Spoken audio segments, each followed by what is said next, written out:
കിഴക്കൻ യൂറോപ്പിൽ പ്രത്യേകിച്ച് ബാൾട്ടിക് മേഖലയിൽ റഷ്യയുടെ ആക്രമണം ഭയന്ന് നാറ്റോ സഖ്യം തങ്ങളുടെ സൈനിക പ്രവർത്തനങ്ങൾ വർദ്ധിപ്പിക്കുകയാണ്. അടുത്തിടെ ഈ മേഖലയിലുണ്ടായ അന്തർവാഹിനി കേബിളുകളുടെ തുടർച്ചയായ തകരാറിനെ തുടർന്നാണ് മേഖലയിലെ സൈനിക സാന്നിധ്യം വർദ്ധിപ്പിക്കാൻ നാറ്റോ പദ്ധതിയിടുന്നത് എന്നാണ് നാറ്റോ തലവനായ മാർക്ക് റൂട്ടെ പറയുന്നത്. അന്തർവാഹിനി കേബിളുകൾക്കുണ്ടായ സമീപകാല തടസ്സങ്ങൾ ഈ മേഖലയിലെ സുരക്ഷയെക്കുറിച്ച് നാറ്റോയിൽ വലിയ ആശങ്ക ഉയർത്തിയിട്ടുണ്ട്. എന്നാൽ ഇതെല്ലാം മുതലെടുത്ത് റഷ്യക്കെതിരെയുള്ള പടയൊരുക്കമാണ് അവിടെ നടക്കുന്നത് എന്നതാണ് സത്യം. അന്തർവാഹിനി കേബിളുകളുടെ തകരാറിനെ പറ്റിയെല്ലാം യാതൊരു തെളിവും ഇല്ലാതിരുന്നിട്ടും കുറ്റമെല്ലാം റഷ്യക്ക് മേൽ നാറ്റോയും കൂട്ടരും ചാരുന്നതും ഈ ആസൂത്രണത്തിന്റെ ഒരു ഭാഗമാണ്. ബാൾട്ടിക് കടൽ വഴി എസ്തോണിയയിലേക്ക് വൈദ്യുതി എത്തിക്കുന്ന എസ്റ്റ്ലിങ്ക് 2 തകർന്നതിനെ തുടർന്ന് ഫിൻലാൻഡ് പ്രസിഡന്റ് അലക്സാണ്ടർ സ്റ്റെബുമായി മാർക്ക് റൂട്ടെ ഫോണിൽ ബന്ധപ്പെട്ടിരുന്നു. അതിന് പിന്നാലെയാണ് ഈ പടപ്പുറപ്പാടിനെ നാറ്റോ മുതിരുന്നത്. എന്നാൽ സംഭവത്തിൽ ഫിൻലാൻഡ് അന്വേഷണം പ്രഖ്യാപിച്ചിട്ടുണ്ടെങ്കിലും റഷ്യയുടെ പങ്ക് ഇതുവരെ തെളിയിക്കാൻ കഴിഞ്ഞിട്ടില്ല.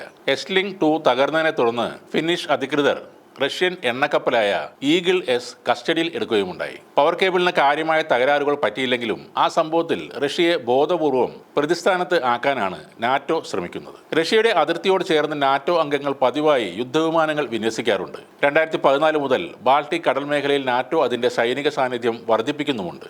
ഇതിനെല്ലാം പുറമെ അന്താരാഷ്ട്ര ഉപരോധങ്ങൾ വകവെക്കാതെ എണ്ണ കടത്തുന്ന റഷ്യയുടെ ഷാഡോ ഫ്ലീറ്റ് ടാങ്കറുകൾക്ക് മേൽ ഉപരോധം ഏർപ്പെടുത്താനുള്ള നീക്കവും ഇപ്പോൾ യൂറോപ്യൻ യൂണിയൻ നടത്തുകയാണ്. കടലിനടിയിലെ വൈദ്യുതി കേബിൾ വിച്ഛേദിച്ചതിന് തൊട്ട് പിന്നാലെയായിരുന്നു ഈ നീക്കമുണ്ടായത്. ഷാഡോ ഫ്ലീറ്റ് എന്നത് റഷ്യയുടെ എണ്ണ കയറ്റുമതി ചെയ്യാൻ ഉപയോഗിക്കുന്ന ടാങ്കറുകളുടെ ഒരു കൂട്ടമാണ്. ഈ കപ്പലുകളാണ് പാശ്ചാത്യ ഉപരോധങ്ങൾ നടപ്പിലാക്കാത്ത രാജ്യങ്ങളിൽ വ്യാപാരം നടത്തുന്നത്. എണ്ണ കയറ്റുമതിയിൽ നിന്ന് റഷ്യയെ തടയുക എന്ന ലക്ഷ്യം വെച്ചാണ് ഷാഡോ ഫ്ലീറ്റ് ഉപരോധിക്കാൻ ഇപ്പോൾ യൂറോപ്യൻ യൂണിയൻ ശ്രമിക്കുന്നത്. എന്നാൽ യൂറോപ്യൻ യൂണിയൻ രാജ്യങ്ങളിലേക്കുള്ള റഷ്യൻ വാതക ഗതാഗതം ഉക്രൈൻ തടഞ്ഞാൽ ഉക്രൈനിലേക്കുള്ള വൈദ്യുതി വിതരണം തന്നെ രാജ്യം വെട്ടിക്കുറക്കും എന്നാണ് സ്ലോവാക്യയുടെ പ്രധാനമന്ത്രി റോബർട്ട് ഫിക്കോ മുന്നറിയിപ്പ് നൽകുന്നത്. റഷ്യൻ എണ്ണ രാജ്യത്തേക്ക് കൊണ്ടുപോകുന്നത് തടയാനുള്ള ഉക്രൈനിന്റെ തീരുമാനത്തോടുള്ള പ്രതികരണമായാണ് ഈ നീക്കം. ഇത് ഉക്രൈനെ വലിയ തിരിച്ചടി തന്നെയാണ്. റഷ്യൻ എണ്ണ വിതരണത്തെ വളരെയധികം ആശ്രയിക്കുന്ന ഹംഗറിയിലും സ്ലോവാക്യയിലും എണ്ണ വിതരണം തടസ്സപ്പെട്ടാൽ അത് വലിയ പ്രശ്നങ്ങളിലേക്ക് നയിക്കും. ഉക്രൈനിന്റെ ഏകദേശം 40% വൈദ്യുതി ഇറക്കുമതി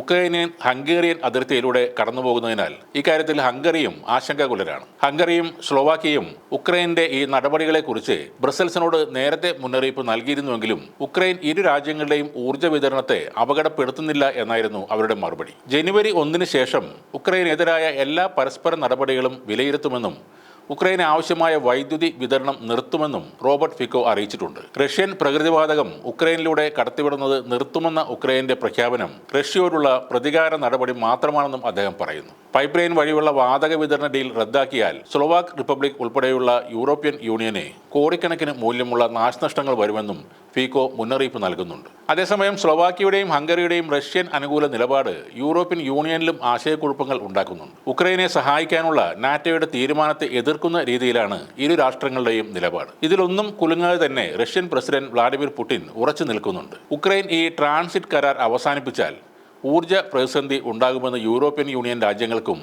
ഉക്രൈനും പുടിൻ മുന്നറിയിപ്പ് നൽകുകയും ചെയ്തിട്ടുണ്ട്.